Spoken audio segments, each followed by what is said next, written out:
of the things that I think neuroscientists have come to believe is that parents provide a buffer for how the child handles stress. So if you think of development over those first few years, a child is experiencing all sorts of stress. They have to be toilet trained, they have to take a nap, they don't get fed when they want to get fed. There's any number of things. There are minor things, but it makes them unhappy. But what parents can do is they essentially teach them how to cope with that by helping them. And so we know that development occurs in this environment of relationships. And if the relationships are not good, often what happens is the child doesn't learn how to regulate their own emotional response and how to deal with stressful life experiences. Estamos na rua de casa, mãe. Calma. Já vai passar, já vai passar.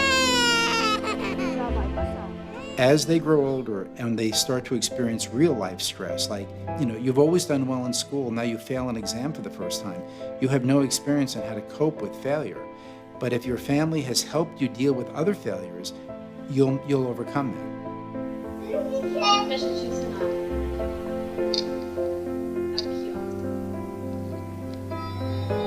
Aqui, ó. A Laura conseguiu. There is frustration in normal life. There's stress in life. So the goal is not to prevent a child from feeling frustration. The goal is for the frustration to be manageable and for the child to learn how to deal with frustration. Só tiquinho, tá? You need that little bit of challenge and the frustration that goes with not being able to do something so easily so that you work at it.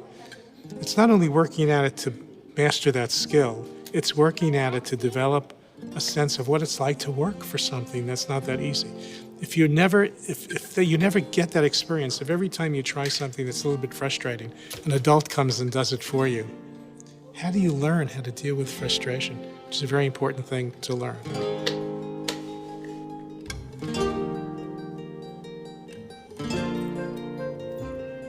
Frustration is a critical part of healthy development, and learning how to master it is a critical part.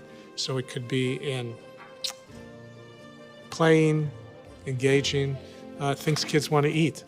Kids like to eat junk. They like to eat more sweets. It can be frustrating to not be given all of these things. There are sources of frustration everywhere. It's all about balance, right? Não, o suco não, é o papá primeiro. Vamos lá. Isso.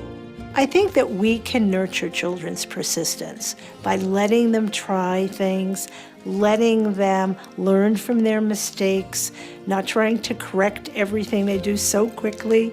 To be persistent takes patience. And so we have to model that and encourage that in children.